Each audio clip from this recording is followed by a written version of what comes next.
Welcome. Tonight I will tell you a story about a day in the life of a guardian angel. Make yourself comfortable, save this video, and let it carry you gently into a peaceful sleep. Now, let us begin our journey. Dawn does not so much arrive as loosen. Night unlatches its last hook from the rooftops, and the sky takes a breath the color of unpolished silver. On a cornice that remembers decades of seasons, an angel wakes in the gentle way feathers do, one quill opening the space for another. There is dew along the primaries, not wet exactly, more like a hush of cold light. When he lifts a wing, the droplets thread themselves down the vein as if learning to walk.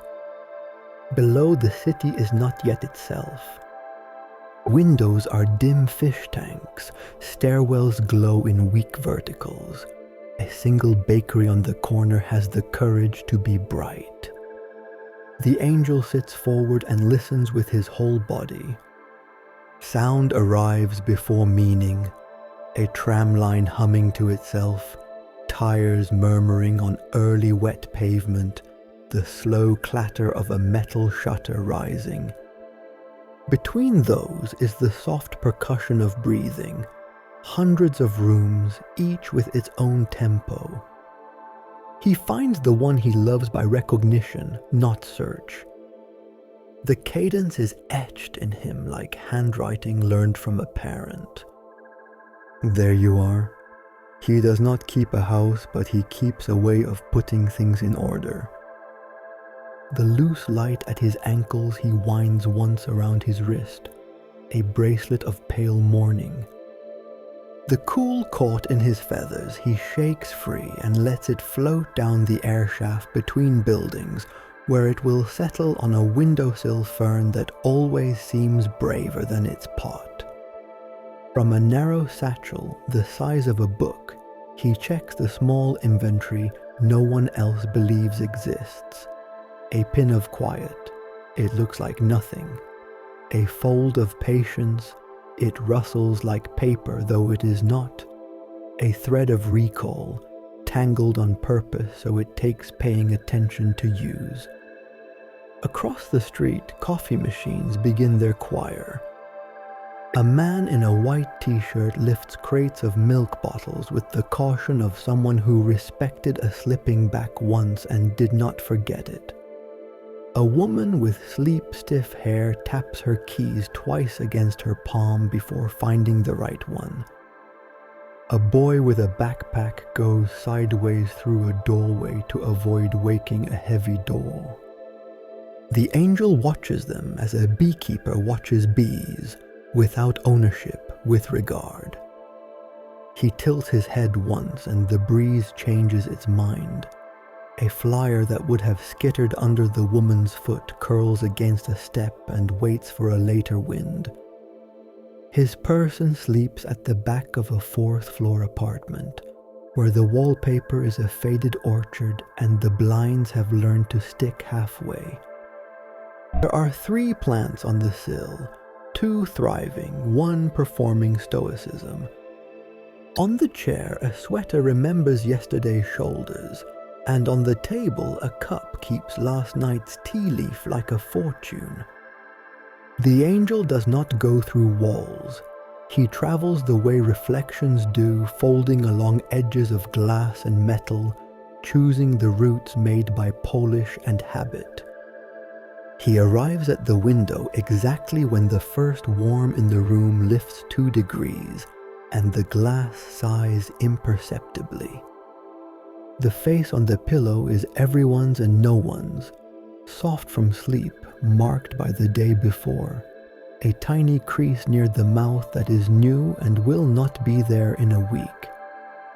The angel notes the breaths lengthening, dreams giving back the body, and then he does the first work of morning, which is always the easiest and the most important.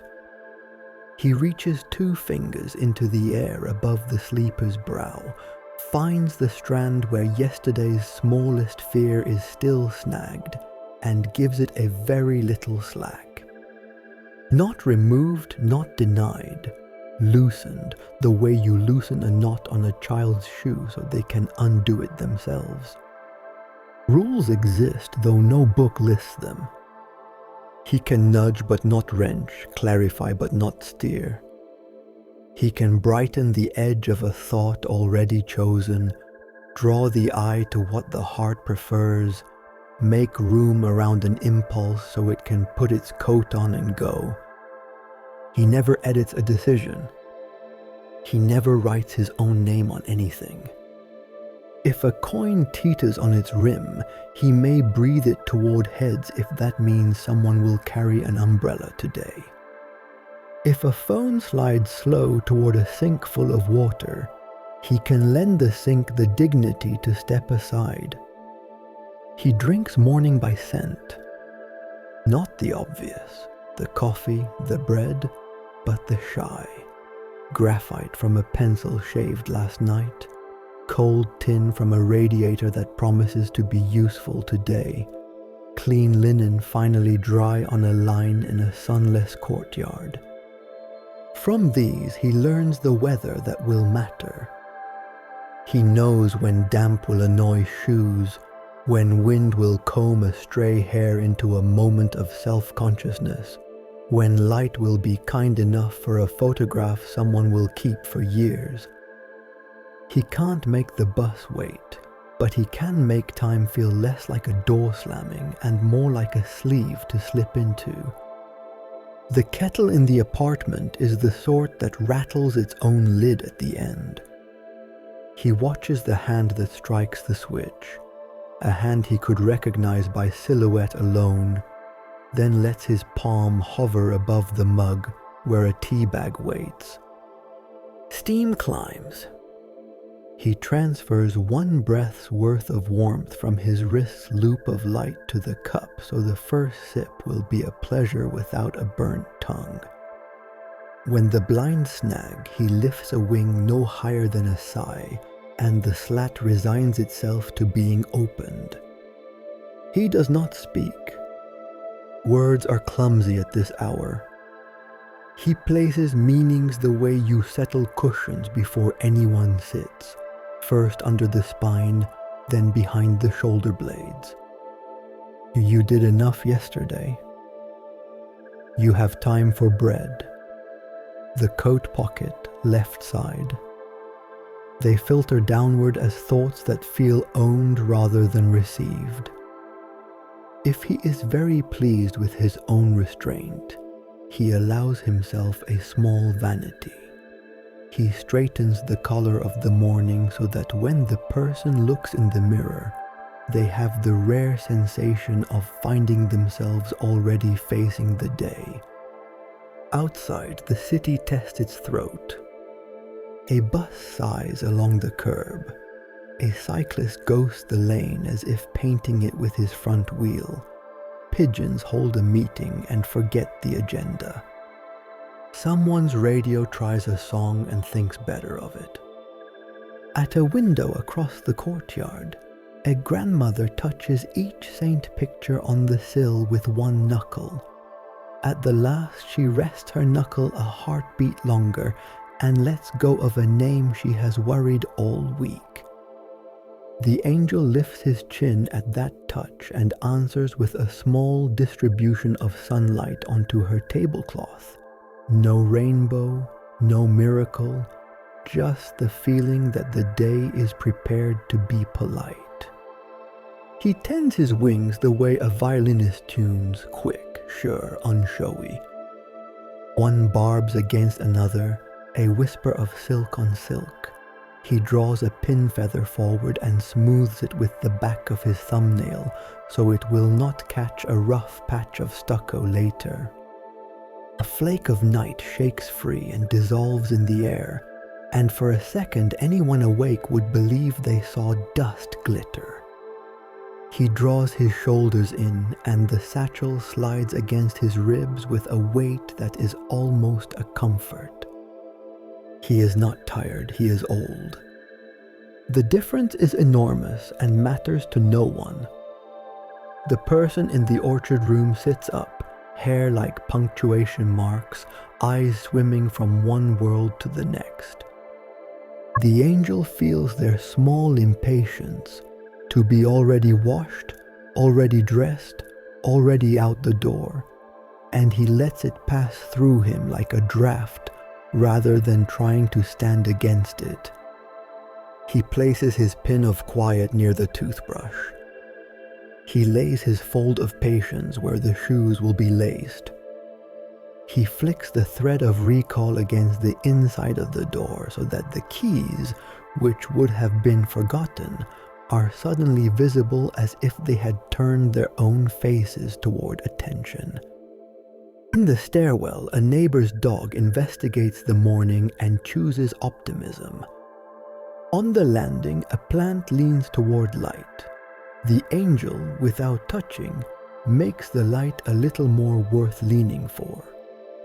He enjoys this part, the counsel of surfaces, the willingness of matter to be helpful if asked tenderly. The banister, which sometimes bites, remembers to be smooth under skin. The third step, whose nail likes to announce itself, decides to hold its tongue when a bare foot humbles it.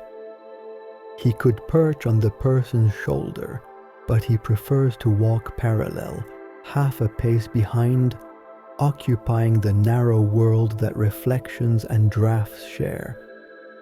From there his reach is longer.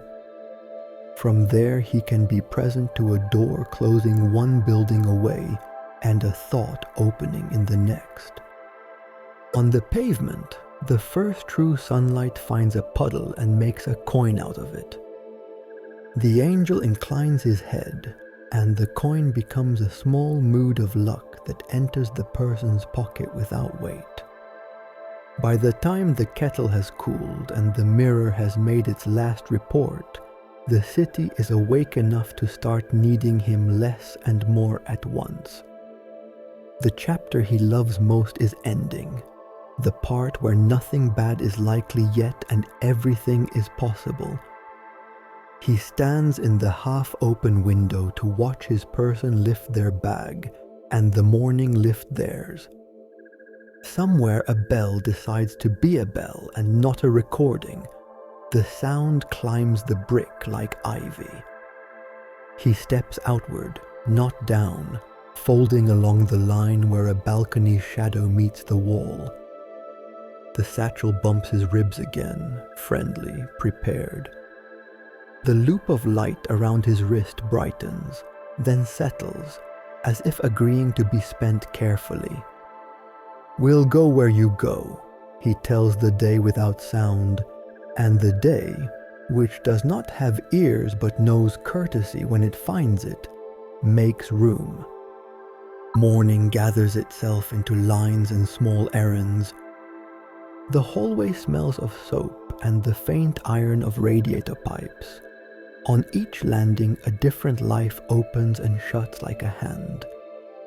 Your person locks the door, checks the bag strap, pats a pocket that answers with keys. The angel keeps to the thin country where reflections walk, half a step behind and half a breath to the side, close enough to receive a thought before it becomes a stumble. The stairwell is a spiral of chip marks and shoe polish. A neighbor's stroller noses upward like a patient animal. Someone's scarf drops a single thread that tries to court a heel. The angel lifts a wing no higher than a shrug, and the thread decides to lie flat. At the bend between floors, a pane of glass shows a slice of sky. He tilts it a hair with the weight of his gaze so the light becomes friendly, not glare. A shoelace thinks about loosening. It changes its mind. On the ground floor, the outer door sticks, as it always does when the air is damp. Your person puts shoulder to wood. The angel leans a fingertip into the hinge from a distance only he can measure. The door remembers its manners and swings open with a breath instead of an argument. Outside, the street is already sketching sentences. Bikes writing their silver lines, a van parking as carefully as a parent tucking in a child, pigeons rewriting the same paragraph about bread and luck. He is busy before he is needed. He moves ahead like a quiet weather front, clearing crosswalk worries, oiling little moments with courtesy. A cyclist's bell would have been sharp. It lands soft instead. A bus driver glances into the mirror at the perfect second and lifts a palm that says, "Go on," to a crowd balanced on their tiptoes at the curb. The angel makes small changes no one will notice later. He steadies the steam that rises from a street vent so it doesn't snatch at a skirt. He slips a breath of warmth under a sleeve so a wrist does not flinch from the day. At the corner cafe, a line forms in a polite braid. The barista's tattoo glows under milk foam light.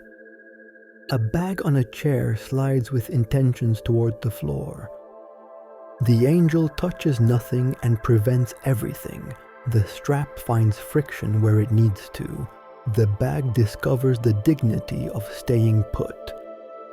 Your person orders the usual and forgets the sugar for the first time in weeks.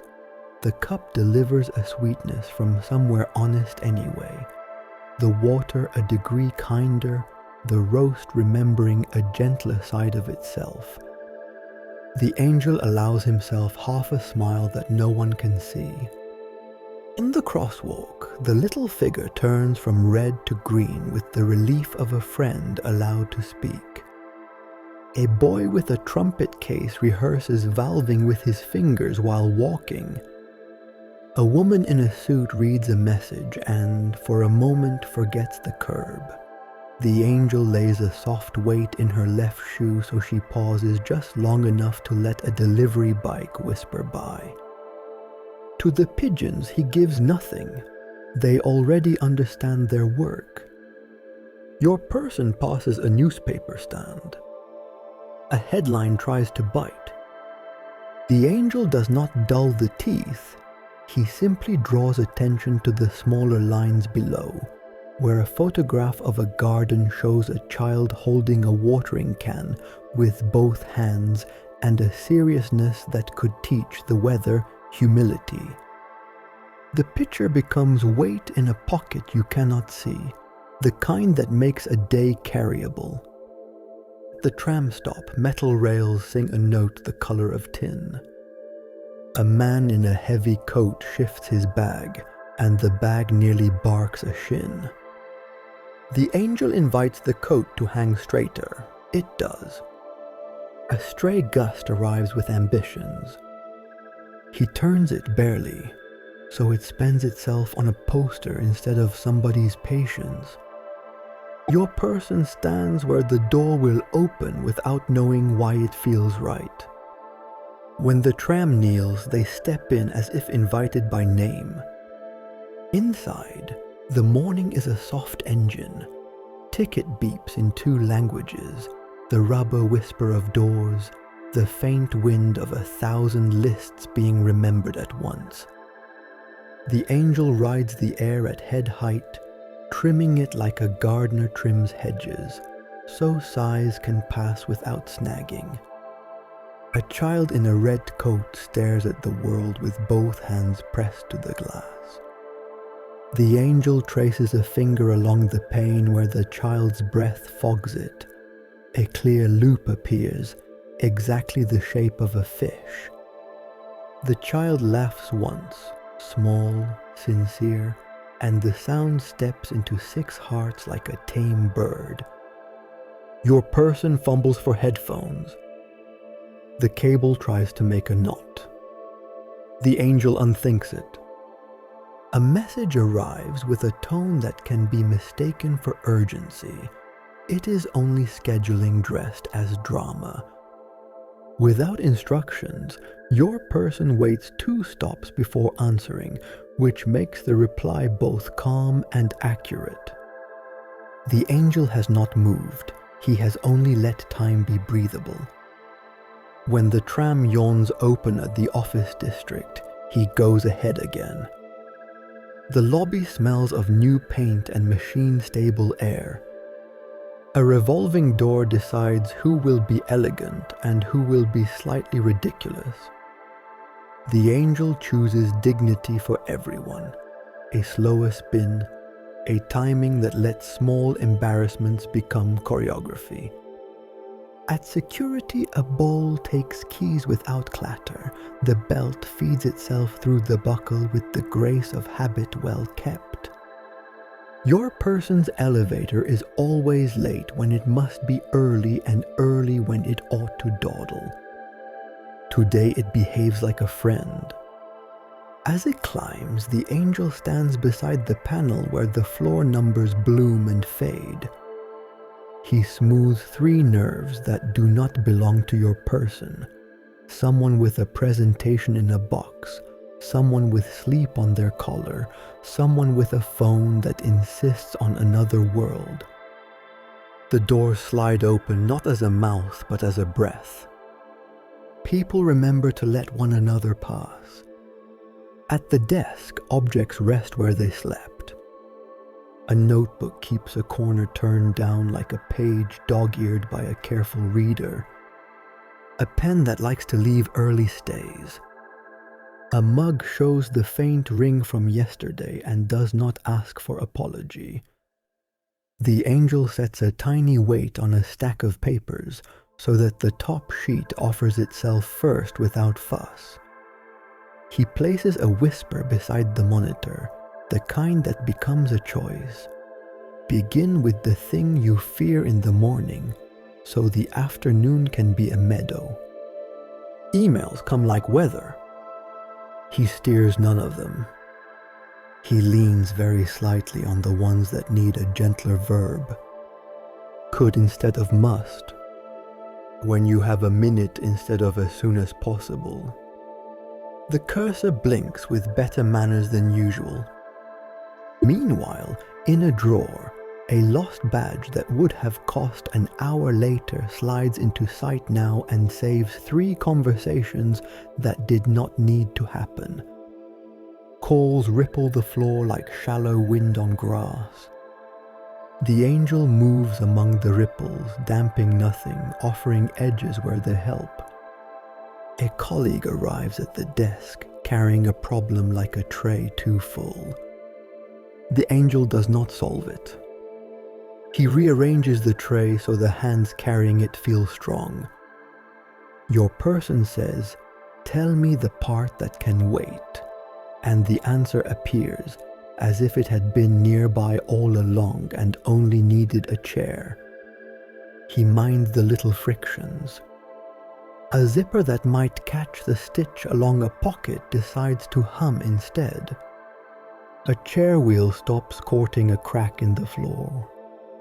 A scarf that loves to shed lint keeps its affection to itself until lunch. On the windowsill, a plant goes from almost to certainly because a sliver of light takes the longer route across the leaves. The angel approves of certainty when it looks like health. At mid-morning, the building exhales its first true yawn. People remember water. People remember to lift their faces from screens and look briefly at a sky that has improved since dawn without boasting.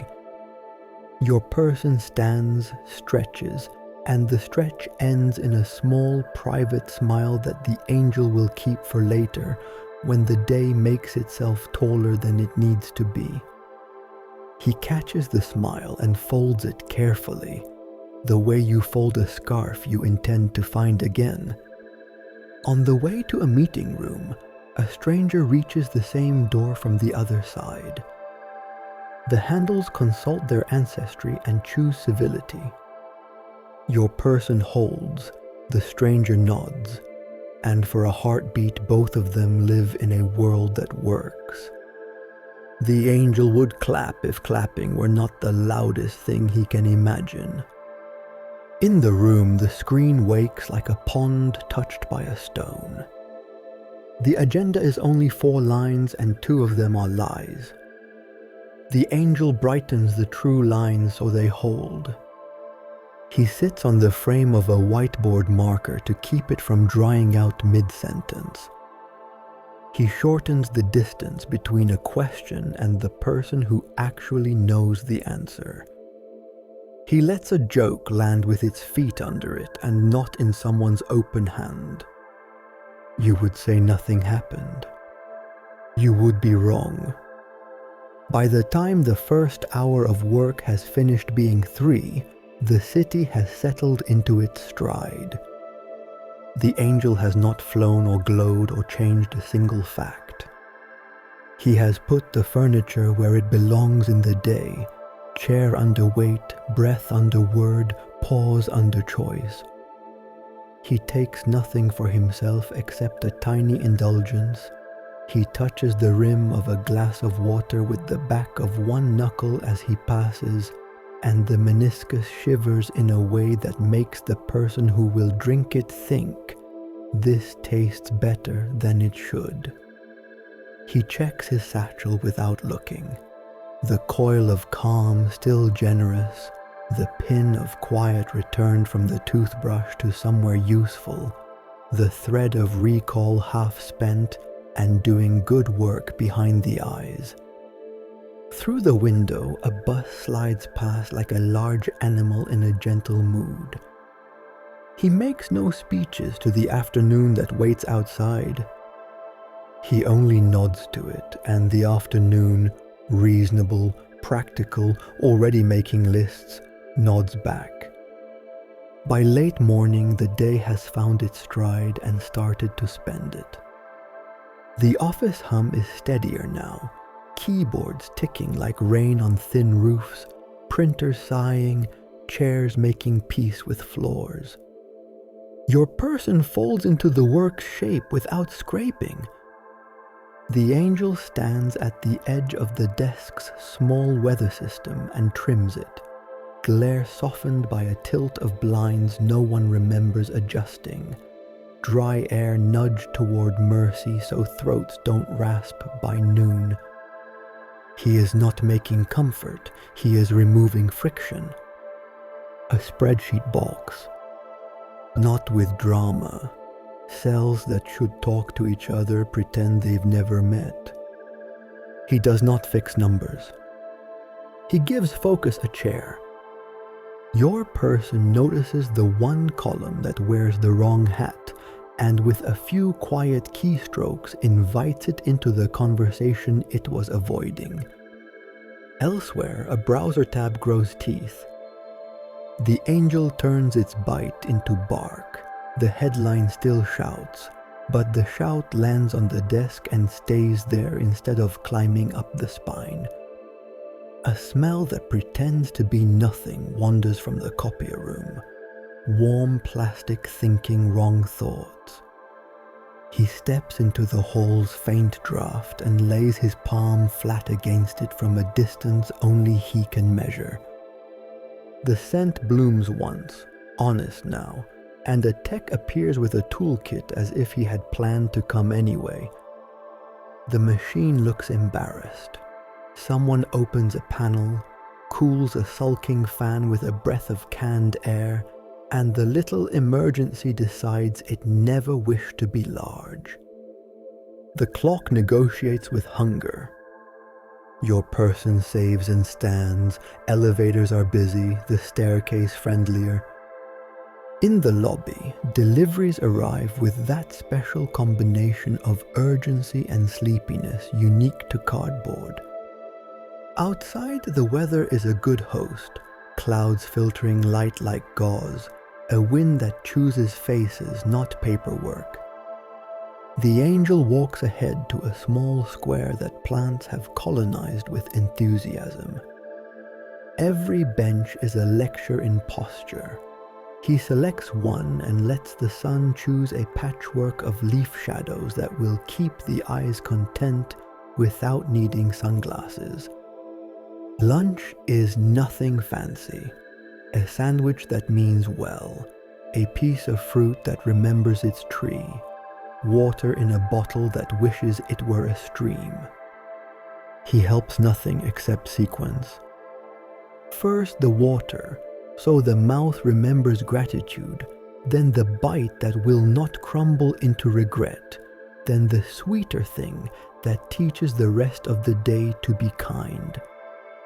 Across the square, a toddler bargains with gravity over a biscuit. Gravity wins, a dog is rewarded by the universe. Your person laughs into their sleeve and keeps the laughter privately, the way pockets keep coins with holes in them. A call arrives from a number that has opinions, family, the kind that cultivates duty like a houseplant. The angel won't touch the content. He oils the hinges between silences. He places a word on the tongue that moves the conversation from you never to could we. He draws attention to the sound of wind in leaves, which is not a solution but reminds throats how to soften. When the call ends, nothing has been solved and everything is easier. That is enough. On the way back, a street musician warms a trumpet with scales that could mend a seam. The angel buys nothing and pays anyway.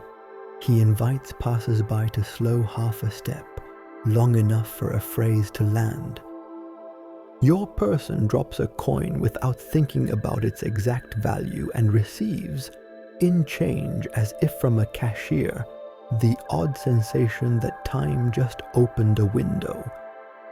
Back upstairs, the afternoon prepares its test without rolling up sleeves. An email thread knots itself. He does not tug. He turns the light so the knot shows its loops. Your person writes the good sentence, short spine, polite verbs, no thorns, and the loop that matters loosens. 2 others remain. They can wait. The angel has an asset most calendars forget. He can smell when later will be kinder than now. A small spill happens 3 desks away. Coffee considers the keyboard with malice. He shifts malice by a finger width. It becomes a circle on the desk. A rag finds it. A lesson is learned about lids and elbows. The owner of the coffee says a word they would never use in front of a child and then laughs at themselves, which is the closest thing to sacrament this floor practices.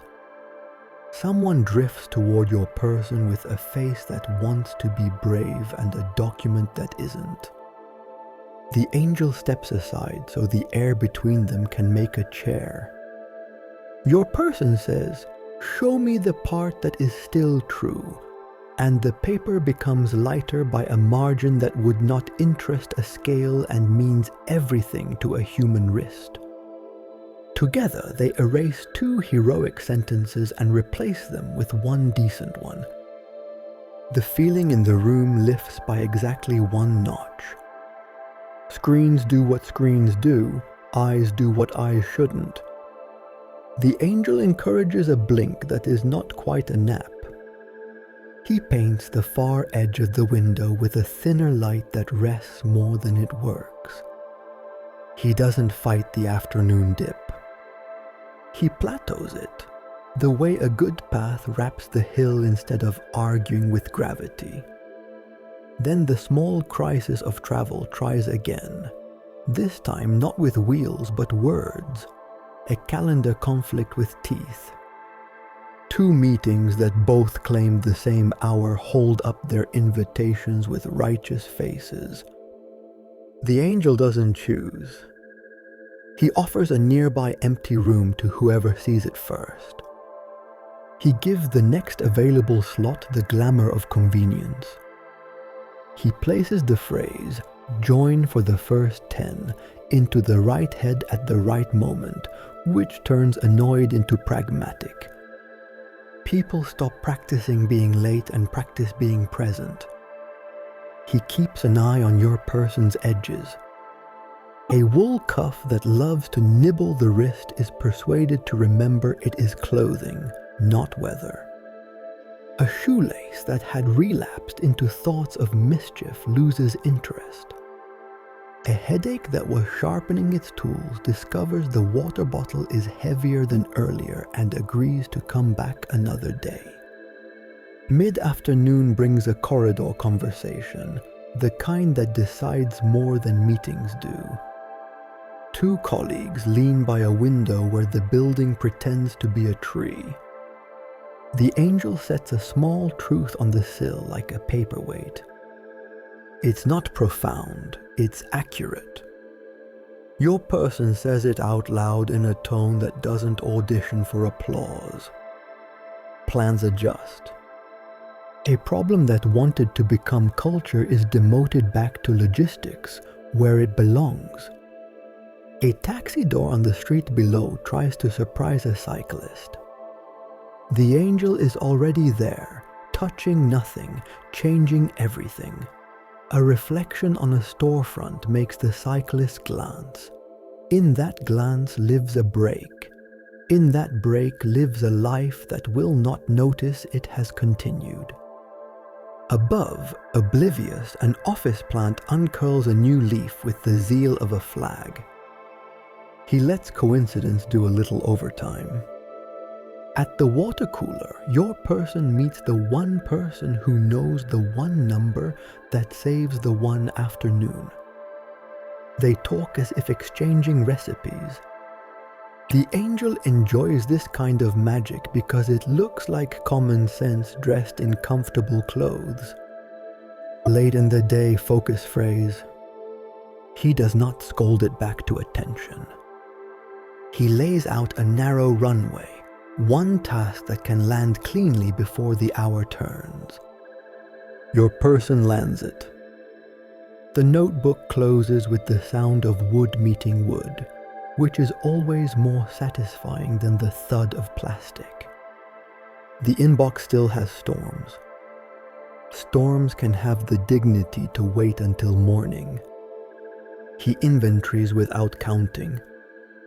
The small reserve of humor someone lent your person at noon is still in pocket. The calm borrowed from a tree's shadow during lunch remains spendable. The patient's budget is not bottomless, but there is change left. He checks his own tools with the old habit of someone who prefers to arrive with enough.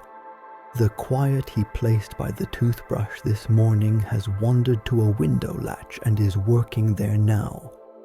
The memory thread he flicked near the door has woven itself into a habit that will keep keys honest through sunset.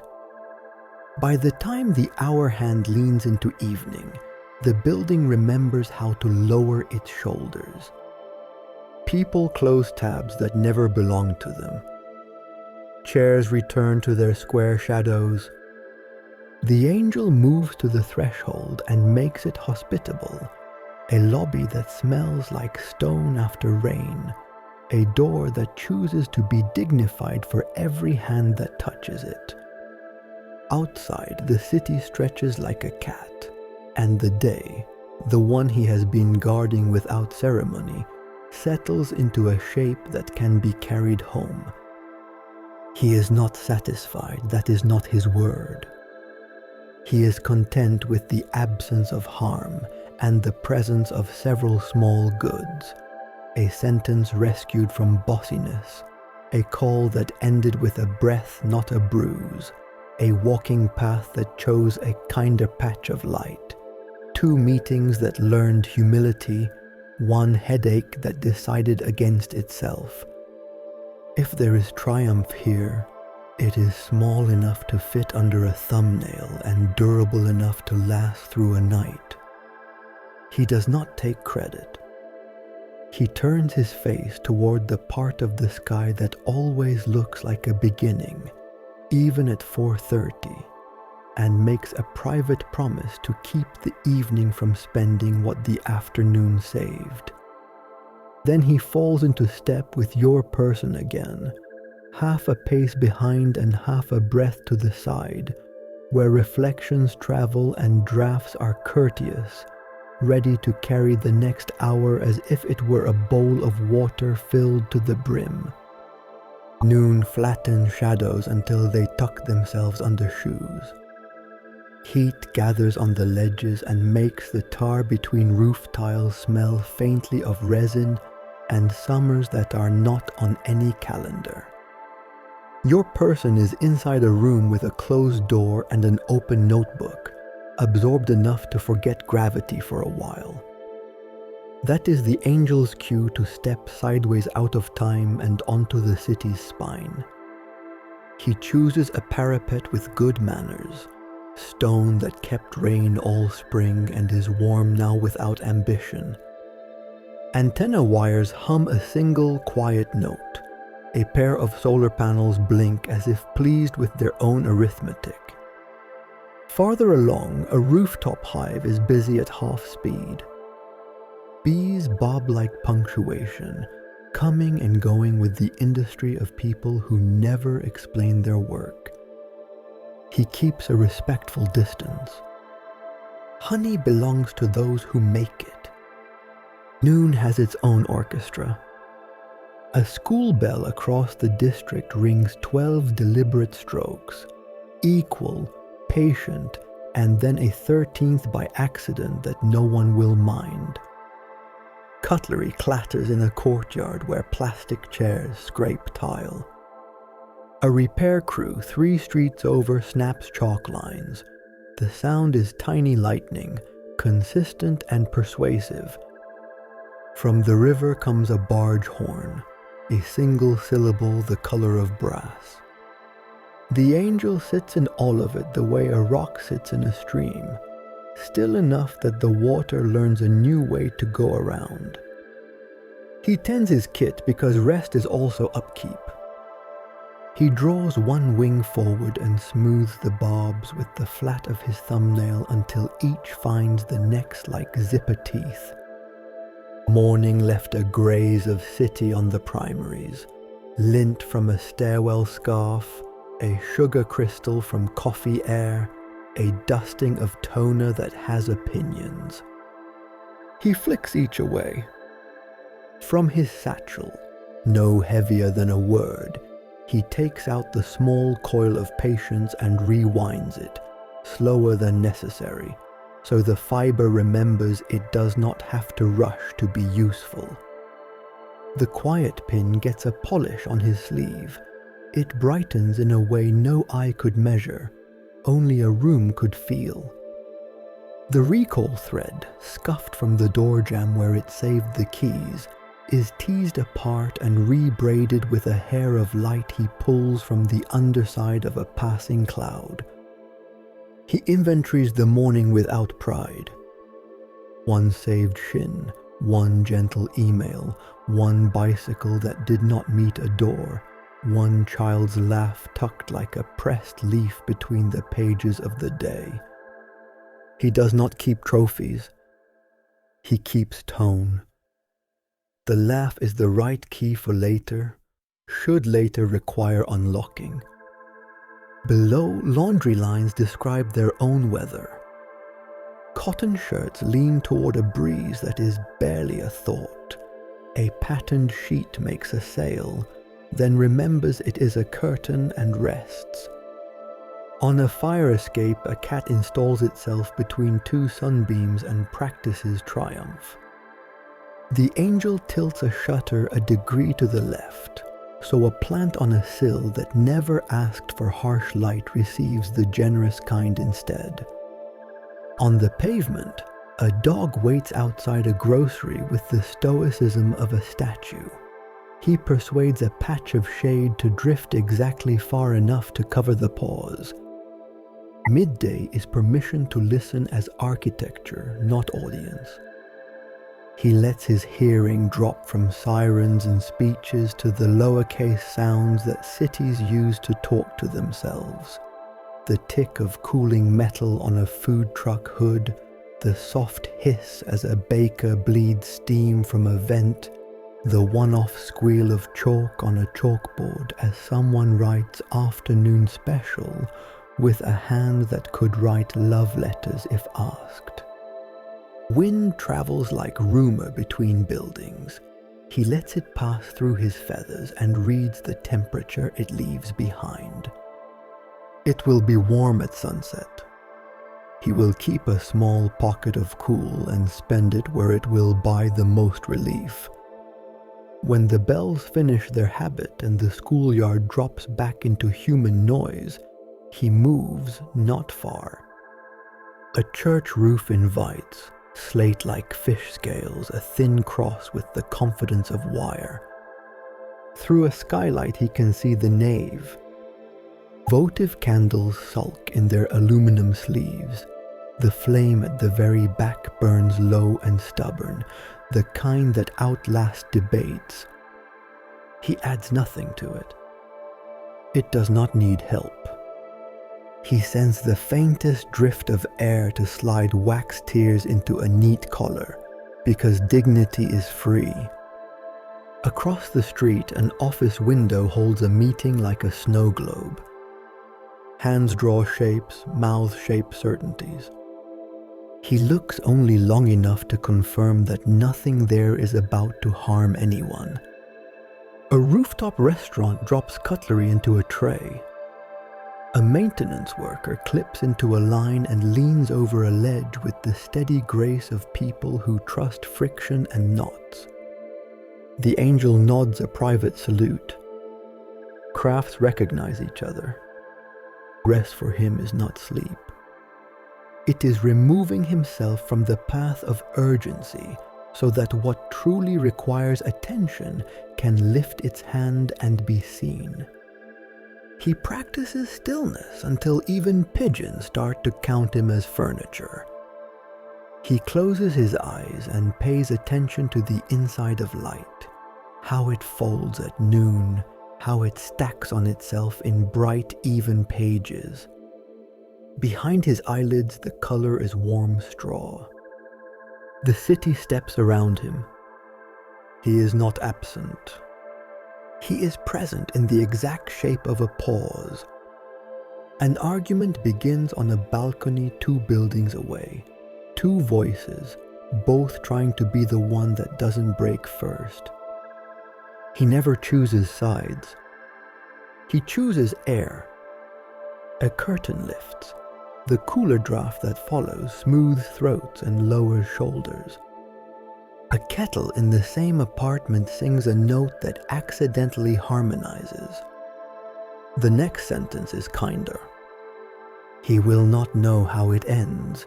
It is enough to have shortened the distance to civility. A courier on a bike cuts across the square, a bright ribbon in motion. A sheet of paper breaks free of a clipboard and decides to try flight. He lets it soar 1 story higher than it ought to, before guiding it into the path of the courier's open hand as the bike coasts. The rider laughs aloud, not at luck, but because something cooperated for once. That feeling can power a city block for half an hour if it lands in the right chest. He gives himself one indulgence, which is also a chore. He visits the clock that lives inside the town hall. The spiral stair is a spine. The brass pendulum is a calm planet on a leash. He does not touch it. He listens. The beat is honest. The weight drops with the humility of heavy things that earn their keep a grain at a time. He adjusts nothing. He leaves behind, on the gear's tooth that will engage at dusk, a speck of oil that smells faintly of rosemary and iron, because later, when the hour shifts, he wants the sound to be a note, not a grind. The city's appetite quiets, the afternoon composes itself. He circles back toward your person's building along the high route. A rooftop garden puts out its tongue to taste the sun. Raised beds wear their labels like name tags: time, charred, patience. He lets a small cloud shade the basil for 3 heartbeats longer than chance would have allowed. A robin argues with a puddle and wins. He allows the puddle to congratulate both parties by shining. Before rejoining the human speed, he checks the tools one more time. The quiet pin rides smooth, the coil of patience has no kinks, the recall thread hums like a wire in a breeze. He pockets a coin of cool, harvested from the shadow under an air tower, and presses a stamp of warmth into his palm where the vein shows blue. Temperature is a language. He will speak it later without anyone noticing they heard.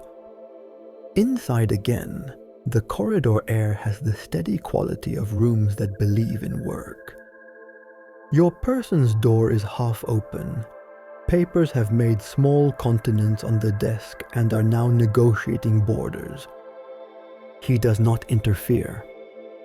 He lays the coin of cool under the chair so that the body will remember how to sit without clenching. He leaves the warmth in the tea that will be poured without ceremony at 3. On the whiteboard, a corner that loves to smudge steps back from its habit. He does one last roof thing before he lets the clock take him. Through the window's reflection, he places a simple sentence into the room, where it floats like a caption under the day. Begin again, but softer. It is not a command. It is a permission slip. Your person does not hear it. They feel it as the impulse to take one slow breath before touching the keyboard. Noon passes not with fanfare, but with a tiny click in the building's bones, the moment when the city changes its mind from more to enough for now. The angel smiles without showing teeth. He has done as much by not moving as he did by moving. That is the art of the middle of the day, to keep the world from spending its kindness all at once, and to be ready when the first shadow lengthens, to put back into a single life the reserves that will carry it to evening. Late afternoon leans on everything, making edges blunt and thoughts granular. The light inside the building turns from helpful to honest. It stops flattering faces and starts telling the truth about dust. Your person has one last thing to do before the day loosens its tie. A conversation scheduled for a glass-walled room whose name tries to be charming and almost succeeds. The angel arrives early, taking the room's temperature the way a hand tests bathwater. He tilts the door a finger's width so it stops sighing each time someone passes. On the table, a carafe considers condensation. He lends it a bead just large enough to be beautiful, not slippery. He stands at the corner where sound pools and adjusts the room's small physics. The scrape of a chair will stay in the chair. A sentence spoken in confidence will not ricochet off the glass and return harsher. 2 people arrive with careful faces, one carrying a notebook full of questions that will pretend to be statements, the other carrying the tightness that comes when a day has already spent its best coin. Your person takes a seat that faces the window, not the reflection. The angel rests a palm's width above the manager's throat, not touching, not warm, so verbs choose softer shoes. And replaces but twice.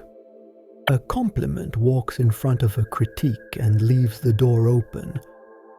When numbers show up, the ones that bruise stand a little farther back. Truth is not trimmed, it is presented at a human temperature. Your person speaks a sentence they practice silently in the elevator, only now it has room to breathe. The angel keeps time the way a good drummer does, invisible, firm. A moment that could have grown barbs grows handles instead. The meeting ends without triumph or defeat, just a pair of signatures on the day that mean continue. The angel approves. Continuation is the most underrated mercy. Outside the room, the corridor has that early evening smell of warm carpet and stale perfume. Blood sugar makes its opinion known. He does not conjure snacks, he conjures attention. On a side table, a bowl of fruit tries to be decorative and functional and fails at both. He lets the citrus wake the air.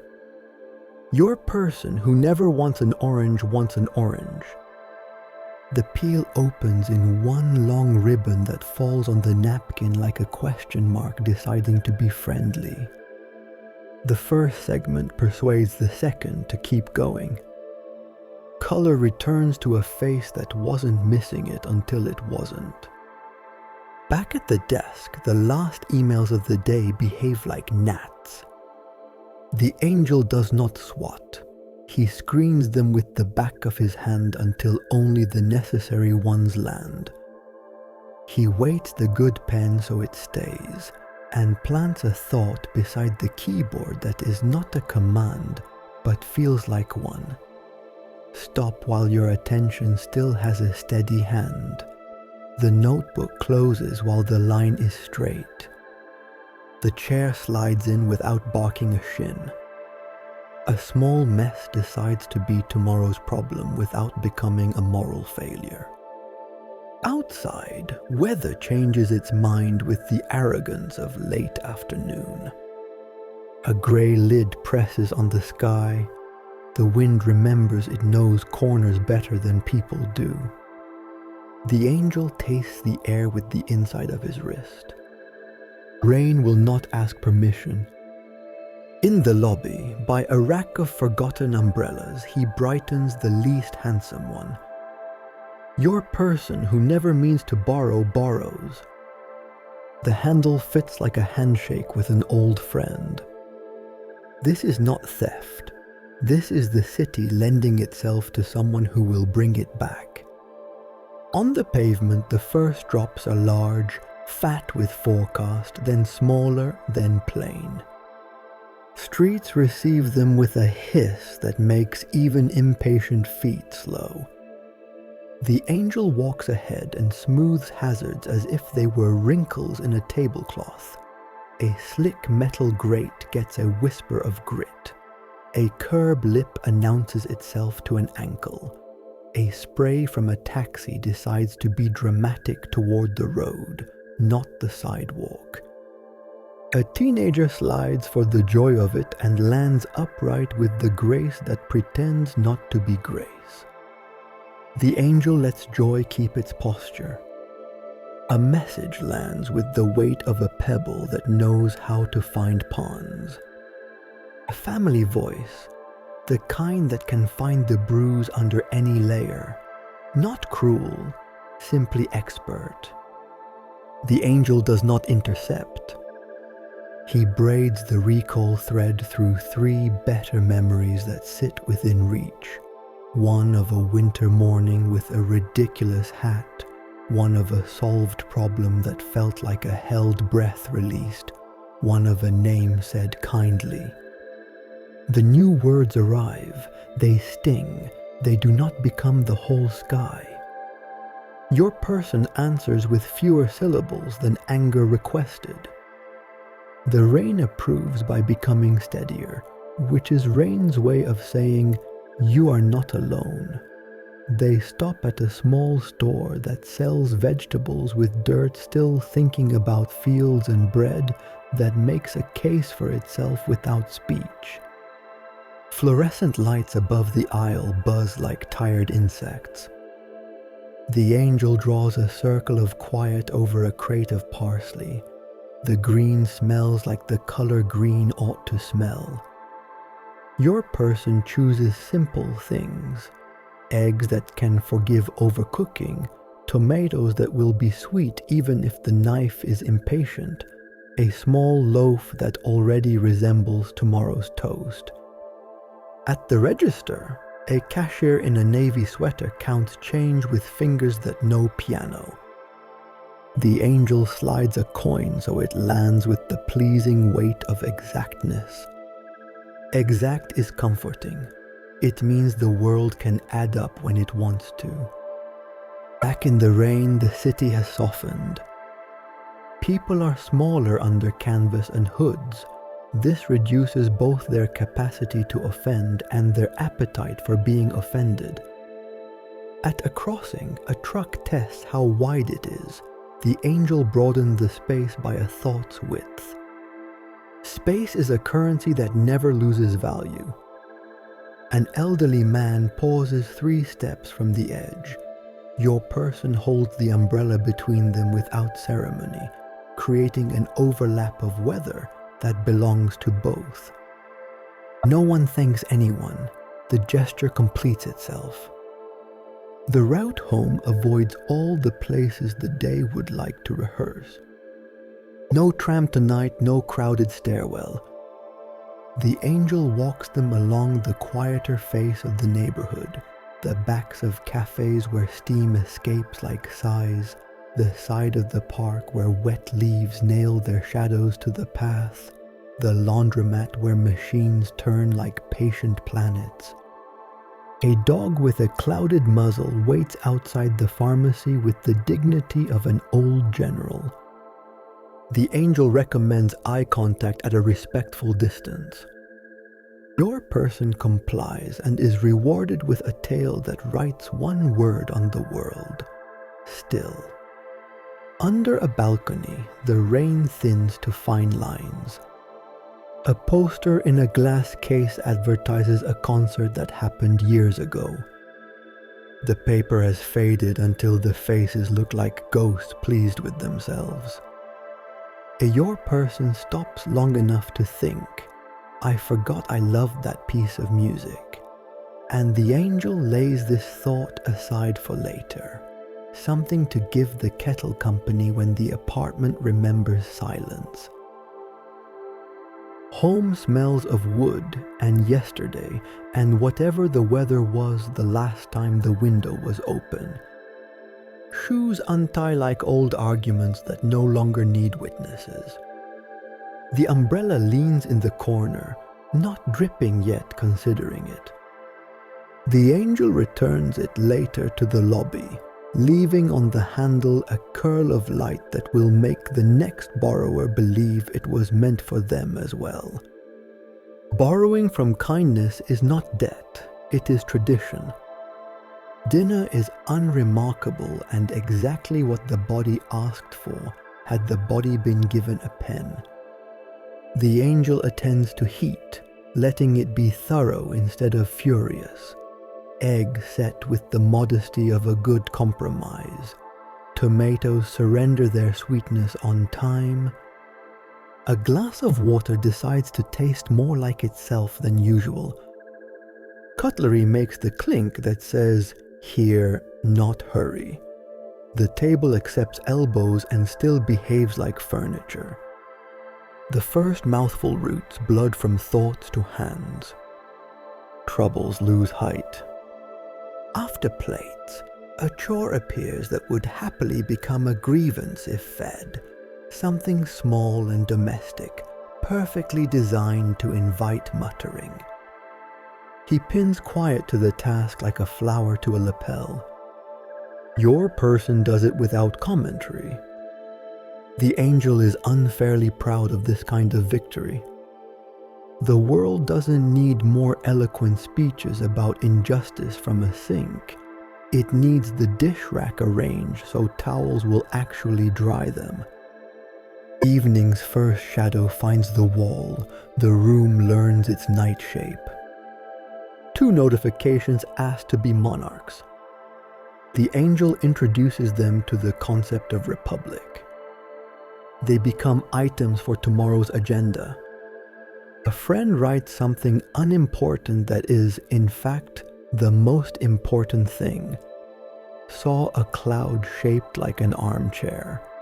And your person replies with a photo of a street where puddles are practicing being mirrors.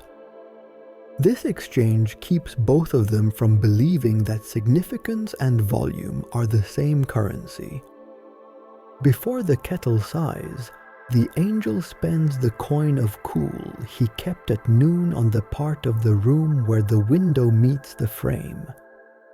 When the cup is lifted, the air kisses the wrist with exactly the right memory of outside.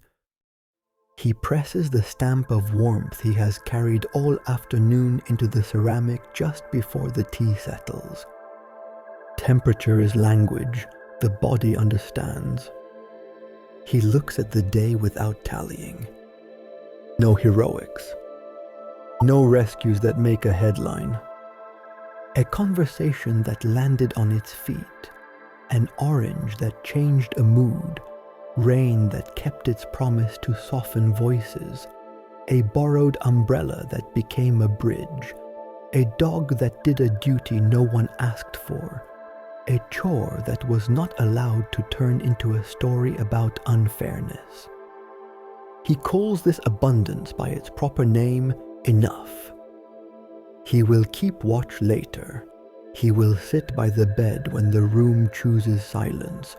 He will turn back 3 sharp dreams and trade them for one with bigger windows. But for now, as evening finds the hinge between outside and in, he stands in the doorway where corridors learn to be rooms and says a sentence to the air that has no grammar and needs none. You did what the day asked.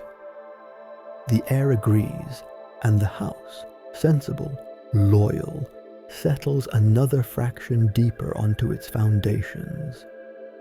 Evening gathers from the edges inward. The sky forgets its noon bravado and turns to pewter and rose. Bricks across the courtyard find their old color again. Lamps inside the apartment do not switch on so much as warm up. The low one by the chair first, then the strip under the cabinet, then the small globe that makes books look tame. The room resets its posture from doing to being. Your person rinses the cutting board and leaves it propped to dry. A thin line of water runs down and decides not to drip onto the floor. The angel attends to the small physics that make quiet durable. He nudges the faucet a breath back from whistle. He shows the tea towel how to hold its shape so it will dry instead of sulk. The window latch, which likes to chatter when asked for a crack of fresh air, remembers how to be courteous. These are unimportant acts to anyone counting, crucial to anyone listening. From the street come the soft bureaucracy of twilight. Bus brakes sigh, a last hand truck rattles, someone laughs and then lowers it out of respect for windows. The angel turns the city one notch toward wool. A siren approaches with hard edges. By the time it passes, the pitch has rounded enough not to lodge in ribs. Upstairs, a child thumps a toy down twice and then discovers books make a better kind of noise. Across the courtyard, a radio tries 3 stations and lands on the one that understands its job at this hour. Strings, patient percussion, no bragging horns. Watering plants is a ceremony, not a task. The pitcher sits on the counter with the day's temperature inside it. The angel palms the glass and removes the hint of cold that would shock roots. The pothos gets the long pour, the time the little sips between stones. The stubborn one on the sill receives a slow circle around its stem, as if learning its own gravity again. Leaf shows salt bloom. He teaches the cloth the gentler motion that lifts it without scraping green. The room thanks him by smelling like leaves remember rain. Light needs arranging. Not less, not more, closer. He turns the lamps to face surfaces that can forgive brightness. Book spines, wood grain, ceramic. The mirror in the hall, a strict critic in the morning, agrees to blur its sharpness to a kindness called enough for tonight. Shadows learn their places. No heavy lines on the floor where feet will hesitate. No dark pool in the corner where thoughts go to dramatize themselves. The shade above the bed is drawn not all the way, so the window can write a thin, steady bar on the wall, the kind that helps breathing find a tempo when talk is done. Screens request their throne. The angel does not crown them. He moves attention by the oldest trick, wait. The book on the arm of the chair becomes half an ounce more interesting. The playlist in the phone, full of algorithms that believe in themselves, takes one step back.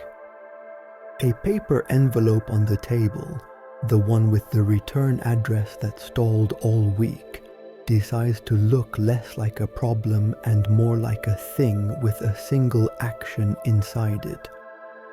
Your person opens it. There is no catastrophe, only a line to sign and a stamp. The angel enjoys this victory because it means no midnight brain will come looking for it. Bathwater learns generosity. Hot arrives without drama, cold makes room without sulking. Steam paints the ceiling a soft fog, then learns to stay above mirror line. The angel sets a towel over the radiator before anyone thinks to want that. When the tap closes, the drop that would normally insist on falling chooses to hold on. A t-shirt waiting on the chair remembers the shape of comfort rather than of work. Soap throws an honest fragrance. Nothing botanical that sounds like a marketing pitch, just clean.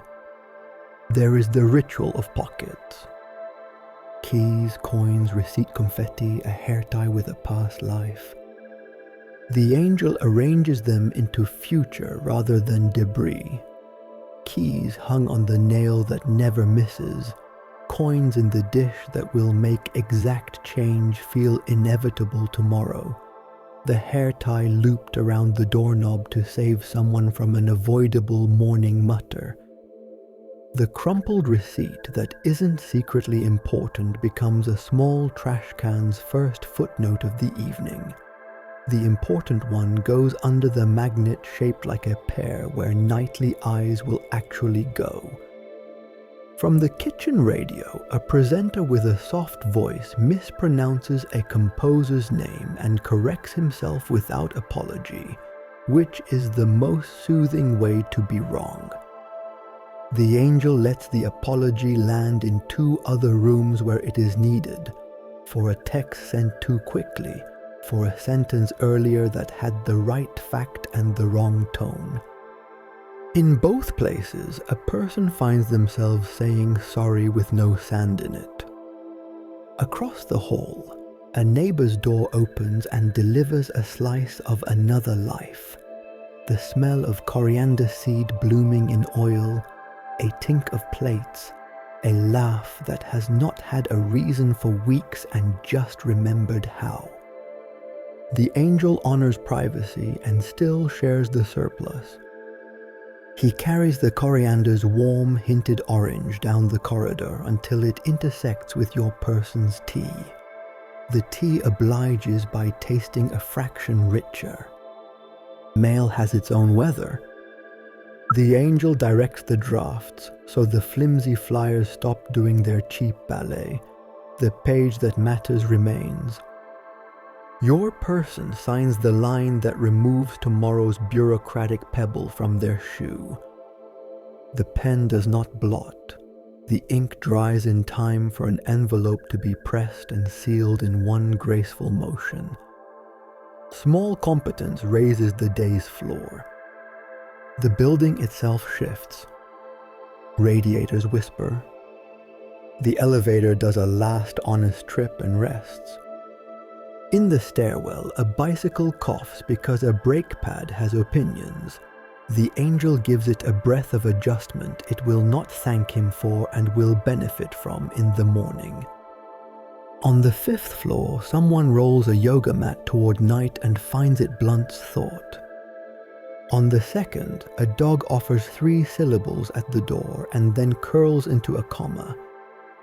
He arranges the sounds into a sentence the house can sleep to. Your person chooses clothes for tomorrow the way some people set traps. Tonight, the angel makes it a gift instead. Shirt, trousers, the one pair of socks that actually look for each other, rather than pretending they were never introduced. The small layout on the chair says, "Future you, I thought of you." This is a truer kindness than pep talks. Before bed, there is the notebook that never judges. A page waits with the democracy of lines. The angel does not dictate content, he edits weather. He lowers barometric pressure inside the skull. He places one prompt under the pen. List 3 unremarkable mercies. Your person writes without effort. The orange peel that came off in one piece, the umbrella that fit my hand, the way the rain made strangers share corners. The 3rd entry takes longer, it arrives anyway. The page closes like a quiet door. He prepares the bed as if preparing a small boat for a safe harbor. The sheet is pulled and then released so it can settle with dignity. The extra pillow becomes a wedge that instructs shoulders to stop auditioning for a difficult role. On the bedside table, the glass is filled and set where a half-asleep hand will find it without scolding a lamp. He places a line of cool along the inside edge of the pillow, not cold, just the promise of it if needed. The curtain allows one streetlight to draw a clean band across the ceiling. That is the lane the mind will use when it needs to turn in the night. He visits the neighbors without leaving. Attention travels through materials like breath through fabric.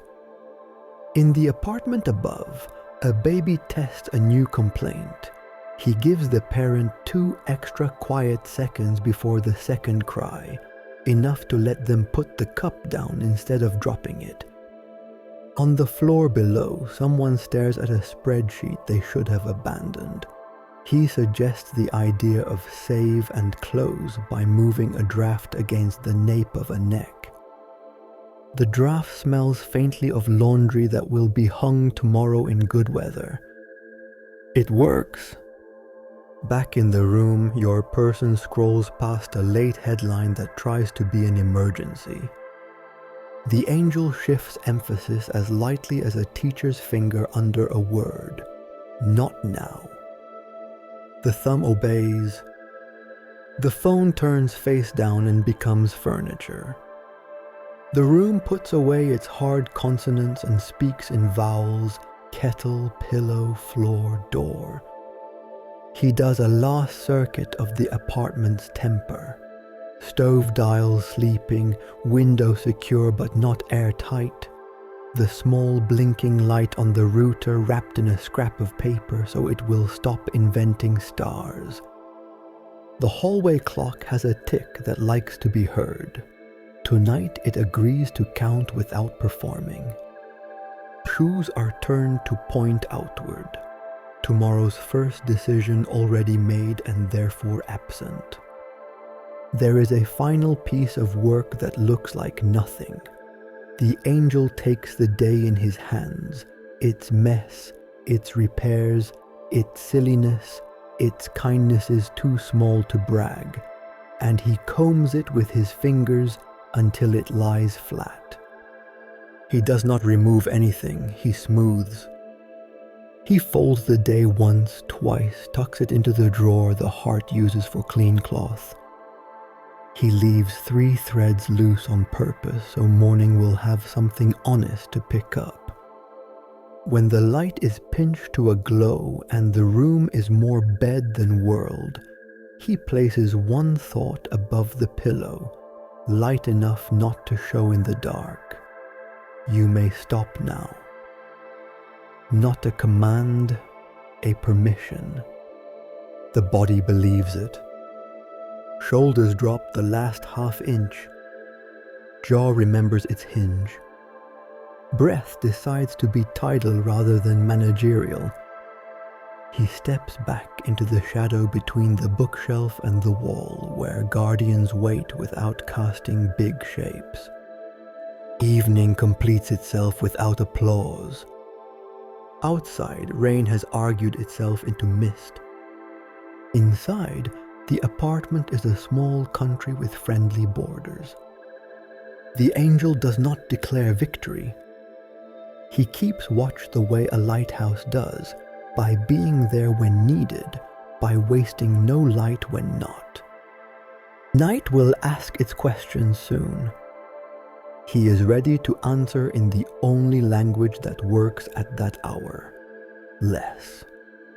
Night rearranges the apartment into a softer map. Corners widen, edges step back.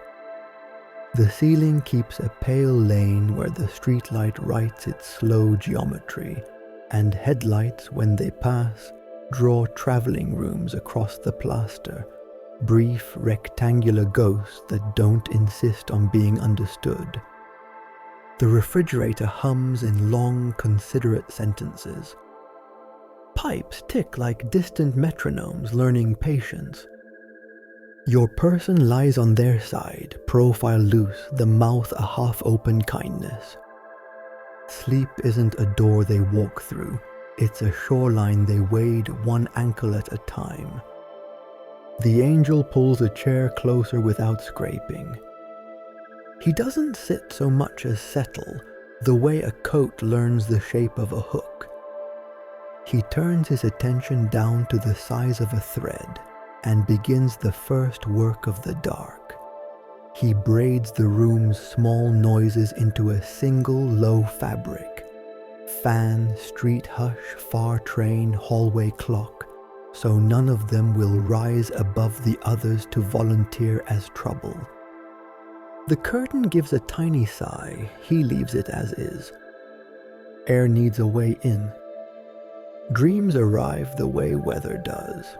One front of images, then a clearing, then another temperature entirely. He watches the first stack of pictures take shape. An old classroom, a bus you'll never catch, the peculiar mathematics of trying to dial a number that refuses to have enough digits. When the arithmetic turns sharp, he eases the angles with a fingertip that never touches.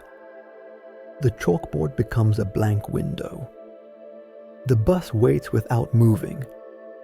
Numbers give up and transform into falling leaves that land where they're told. He's not an author, he's a stagehand with a gift for props. Outside, the neighborhood practices being quiet and almost manages it. A garbage truck performs its heavy ritual 3 streets away. The sound gets lost in trees before it can put a boot through the wall. Somewhere a fox walks the curb with aristocratic caution.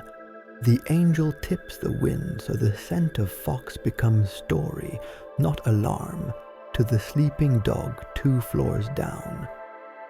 In the alley, a bottle considers rolling. He persuades it to dream of staying round and still. Your person shifts. The sheet thinks about becoming an argument. He lets the cotton learn denial and then mercy. It slides just enough to release a knee from its small captivity. Breath loses count, then finds it again. He watches for the profile of waking, eyes tightening before they open, a shoulder looking for a reason, and offers a reason not to. A heavier corner of the duvet comes to the fore. Shoulders remember the grammar of dropping. At midnight, the building resets its pulse. Elevators sleep. Radiators go from voice to whisper. Above, a late key fumbles at a lock. The door meets it without opinion. 2 floors up, a glass clinks and doesn't fall. In the apartment opposite, a screen lowers its brightness by accident and then by design. The angel allows these pieces to keep their agency, but he arranges their timing as a conductor would, hand lifted slightly, palm down, asking for less. Dreams deepen. The body goes wooden and then becomes water again. He leans toward the next front of images, a hallway that repeats itself, a meeting with no chairs, a mouth full of unread letters. He does not erase, erasing breaks things. He adds a window where there wasn't one. He flips one light switch in a room that had none. The letters turn into origami boats that can be set down and forgotten. The hallway ends in a kitchen where a kettle thinks kindly of you and the cup is already warm. At 2, the hour that likes to audition as a judge, small thoughts try to behave like laws. What if I forgot the form? What if the tooth goes bad? What if... He doesn't argue. He collects the what-ifs and stacks them on the dresser, squares the corners and sets a coaster on top. A morning's pile, he labels it with a finger across the air. The label holds. The mind tests the stack once, twice, then gives up with dignity and slips back under. The house answers in kind. The sink drains with grace instead of a glug that would call attention. The router's hidden blinking star, muffled earlier, stays demure. The neighbor on the landing returns late, laughing into a scarf. The scarf eats the last of the laugh. Somewhere, a songbird gets the date wrong and tries a note. The angel folds the sound back into the hedge where night keeps its lays. He takes inventory without paper. Temperature. Fine, 1 forearm out of the covers like a flag of truce. Shoulders, no longer rehearsing speeches. Jaw, has remembered work is not a night sport. The room's light, enough for the body to know it isn't lost, not enough for thinking to put on its shoes. He makes a small adjustment to the pillow's inner weather, cooling the cloth along the line where the ear rests. The skin forgives the day even more readily when the ear is pleased. A dream of falling announces itself with the first tilt of stomach. He does the one intervention that never fails. He turns gravity 90 degrees and offers a staircase instead of a cliff. Foot finds step. Step holds. Heart rescinds its flare. In the next scene, a voice that used to bruise speaks and cannot remember how to be sharp. It tries, then falls into its age and becomes ordinary.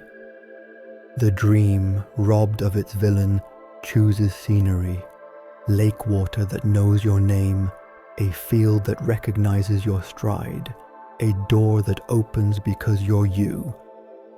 He visits the kitchen without getting up. Attention is a visitor that travels faster than footsteps.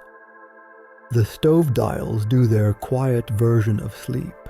The kettle's handle does not lean into mischief. A glass on the counter holds just enough for a careful sip in the dark. He moves it the width of a thumb so a sleepy hand won't negotiate. He wraps the clock's tick in the room's existing hush. Numbers continue, but rhythm stops asking to be noticed. The body reaches the long, slow river of night.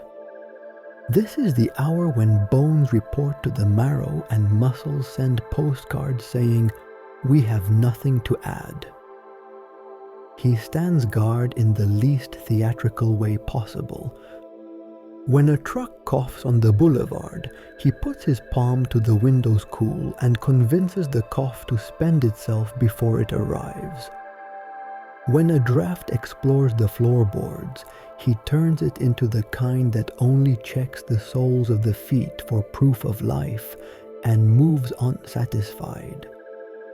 There is a point, 3-something, when sorrow often feels invited. Old scenes request a screening edited to wound. He does not cancel the showing. He changes the soundtrack. Instead of the brittle music the memory prefers, he unspools something with strings and a low drum that walks like a companion. The picture remains. The heart watches from a chair with arms. When the credits roll, there is no need for a sequel.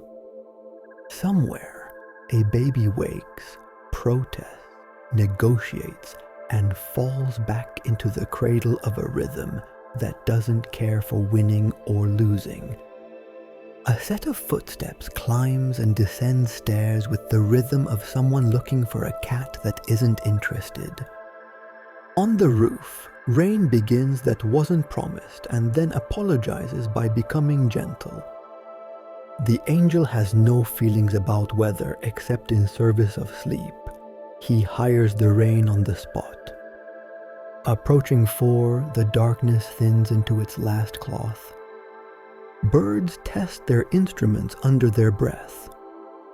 The building exhales, literally. A vent chooses a lower note. The refrigerator picks a quieter cycle. Headlights on the wall become fewer and slower, like sentences trailing off. Your person turns onto their back, palms free. A small muscle in the calf tries a complaint. He lays a coin of comfort there, and the muscle decides it has said enough. He prepares the waking along the edges where waking will arrive. He pushes tomorrow's keys an inch toward the door, rearranges the line of coats so the one you actually want will be the one your hand meets, moves the empty bag so it resembles purpose rather than clutter. He returns to the chair, to the breath, to the bar on the ceiling made by the patient streetlight. He sets one idea above the bed and leaves it there, light as lint. You are allowed to begin unhurried. Just before dawn, he performs the smallest rite he knows. He holds the night in his hands, not as a thief holds, but as a librarian, and tidies it for return. He smooths the crumpled page where panic wrote in the margins. He tucks the dream that brought genuine news into a pocket where morning will find it without shock. He leaves 2 threads loose for the day to tug, a face to remember kindly, a task already half forgiven if it stumbles. The window goes from black to deep blue to a gray that feels like breath held. The first bus sighs past like an animal remembering breakfast. Somewhere a bakery decides to begin again. The angel does not announce the light. He only tips the room toward it, the way you tilt a book to catch the better angle. Your person stirs, not because an alarm insists, but because the world has decided to be a place again. He will step back when the kettle clicks and the mirror clears its throat. For now he remains, still as a good shoreline, keeping company with the last quiet minute before names return to things, watching the chest rise and fall as if it had invented tides. Night has asked its questions and been answered with sleeping. Morning waits behind the curtain, respectful. He waits with it, unremarkable and necessary, ready to turn all the day's handles from tight to just right the moment a hand reaches. Dawn loosens the dark from the window frame, not with drama but with patience. Colors return in the order they left. First the shy gray of the sill, then the steady brown of the table, then the quiet greens of leaves that never argued with night. Beyond the glass, the first sparrow writes one note, decides it is enough, and leaves the rest of the sentence to air. Your person wakes the way paper dries, flat then smooth. No alarm insists. Shoulders renegotiate with the pillow, then remember the agreement they signed at midnight. Eyes open to a room that has already put away its sharpness. He has kept it tidy, the tick tucked into the broader hush, the draft train to check the wrist and go, the street's early rumble rounded until it behaves like weather. He does not touch the sleeper. He straightens the day around them. A sock that would have hidden under a chair chooses the honest path to the foot of the bed. The shirt on the back of the chair softens its fold so it won't record a crease across the chest all morning. On the door hook, the coat shifts half a finger width, the exact distance that spares a sleeve from brushing a wall still cool from night. The first light clears its throat on the ceiling, a pale trapezoid that moves without hurry. He lets it find the photographs on the shelf, the ones that never ask to be impressive, so faces glow as if they had slept well, even in the years when they didn't. The plant on the sill drinks a mouthful from last evening's careful watering and stands taller, as if auditioning for a role called ordinary prosperity. In the kitchen, the tap gives water that has remembered to wake before being poured. A spoon rests where it can be found without looking. He cools the bowl by the width of one breath so fruit won't sulk when it meets yogurt. Bread, last night's small loaf, accepts heat without blackening, its edges crisp to the sound of a polite page being turned. The knife chooses clean cuts through a peel the color of sunlight. A ribbon of marmalade sits on the plate like a road to a decent morning. He adds nothing sweet that the tongue didn't already plan to enjoy. Phones are clever at this hour and therefore dangerous. He places a hesitation, not a wall, a gate, between thumb and screen. A message that could steal half an hour becomes a line that can wait, later. In its place comes something that belongs now. The smell of new toast, the ceramic's soft tap on wood, the first sip of a drink that's exactly the right temperature because the air has been negotiating on your behalf since before you stirred. He checks the day's small machinery. The zipper on the favorite bag rehearses cooperation instead of drama. The clasp on the watch strap remembers the notch that never pinches. Laces decide to take their knot on the first try and keep it. He guides none of these. He removes the little envies that make objects want attention. Out in the hallway, the building yawns politely. A neighbor's hinge gives a single creak, then stands down. Someone on the second floor sneezes. The echo chooses not to travel. The elevator's doors agree to be doors, not symbols. He glides in front of your person the way a current moves under a boat, unseen, bearing. Where there could be glare, there is brightness. Where there could be a draft, there is a reminder that air can be courteous. Breakfast ends without the ritual of chasing a fork under the table. Napkin folds once, then once again. The cup leaves a ring that wipes away as easily as a thought you didn't mean. He pockets nothing from the table but the feeling that time is behaving. That feeling will pay for 2 unexpected minutes later when the city asks for change. Before the door closes behind you, he finishes the house's part in the pact. Knobs sit at their agreed 0. Stove eyes show their empty faces. The window holds a line thin enough to keep air talking but not bold enough to invite weather. Keys land in the bowl with the pitch that says correct. Mail for the post is tucked where an arm will remember it without extra effort. He darkens the blinking router star with its scrap of paper, one less unnecessary constellation. On the stairs, he chooses gravity's temperament. Knees feel like knees, not negotiations.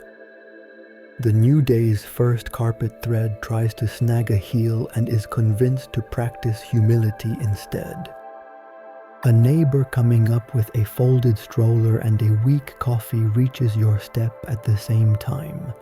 Your person shifts, the neighbor smiles with their eyes, and a moment that could have been arithmetic turns into grace. Outside, the city arranges its face for work. Street sweepers comb the curb. A baker ties a paper bag with twine that remembers the bow its hands were taught as a child. A cyclist oils a chain and ends up with a glimmer of black on the web of the thumb. He won't resent it until late, which is the right schedule for small stains. He airs the crosswalk. Its white stripes look like decisions that want to be kept.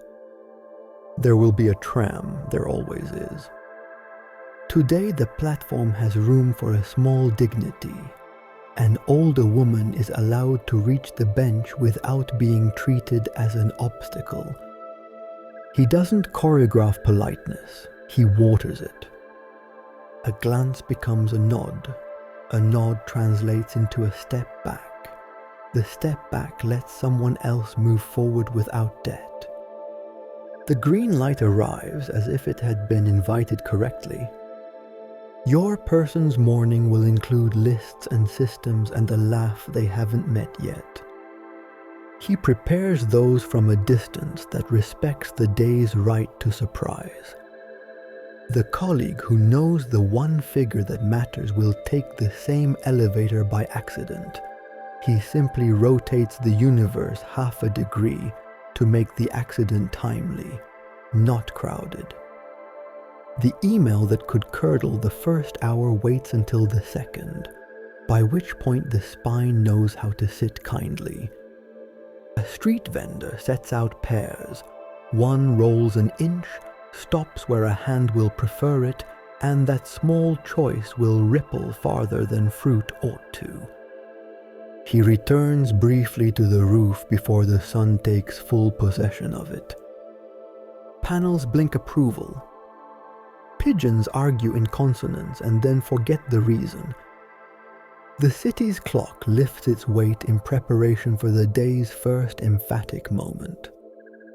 He listens to its breath and leaves a whisper of oil where metal will thank him in sound alone. Across streets and windows, he shares a scrap of cool with the bus stop glass and stitches a warmer edge into the air by the preschool door. Temperature is hospitality. He lays a welcome mat in degrees.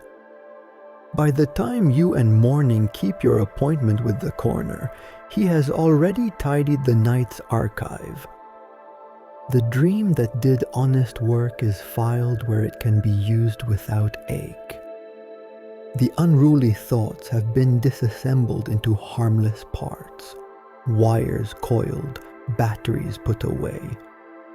He closes the drawer that holds the hours between midnight and 4 with 2 fingers, gently, the way a librarian closes a book that still belongs to someone else. He never asks for thanks.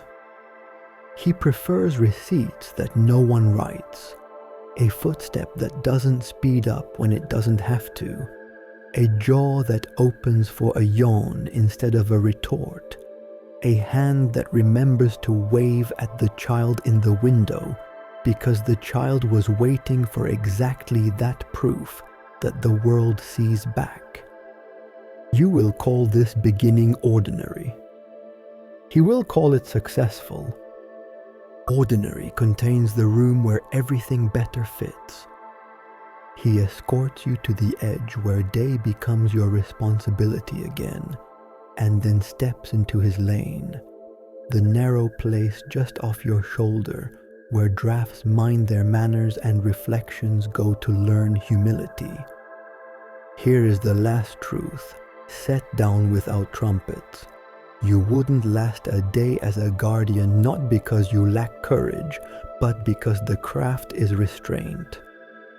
It is the discipline of doing almost nothing at the perfect moment, trimming the edge of a sound, loaning patience to a hinge, aiming a glance so a door decides to be kind, letting a sentence keep its softer verb. It is the skill of leaving no fingerprints and the stubborn faith that unnoticed mercy still counts. The sun clears the cornice and edits the city into color. Somewhere a bell chooses the hour. Your person steps into the street carrying only what the morning actually requires.